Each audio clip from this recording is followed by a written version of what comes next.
கடகராசினர்களுக்கு இந்த குரு பயிற்சி எப்படிலாம் இருக்க போகுது, என்னவெல்லாம் கொடுக்க போகுது அப்படின்னா நிறைய கொடுப்பினைகளை கொடுக்கும்.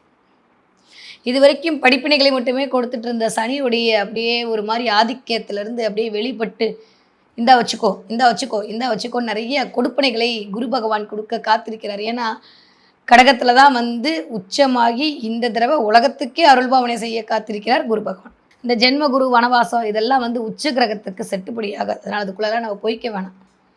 இருந்தாலுமே கடகராசிக்காரர்களுக்கு ஒன்று இயங்க போகிறது, சுயம் இயங்க போகிறது. எதை நினச்சிங்களோ நினச்சதை நினச்சபடி நிறைவேற்றி கொள்ளக்கூடிய வாய்ப்பும் வசதியும் கிடைக்க போகுது. ஏன்னா இந்த தடவை நான் சொன்ன மாதிரி ஏற்கனவே 2 குரு பயிற்சிகள் இது முடிச்சு திரும்ப அக்டோபர் மாதம் 31ஆம் அதிச்சாரமாக திரும்ப குரு நகர போகிறார். எங்கன்னா சிம்ம வீட்டுக்கு. அது கடகத்திற்கு 2ஆம் இடம். 2ஆம் இடத்துல குரு அமர்ந்தால் சொல்லவா வேணும்.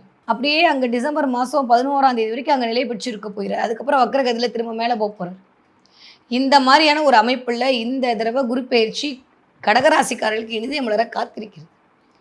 கவலைகள் எல்லாம் தேவைப்போகுது, காரிய வெற்றி கிடைக்கும். ஆனால் ராகு கேதுவோட பொசிஷன் கொஞ்சம் ஒரு மாதிரி இருக்குன்றனால கொஞ்சம் கவனம் கவனம் கவனம்.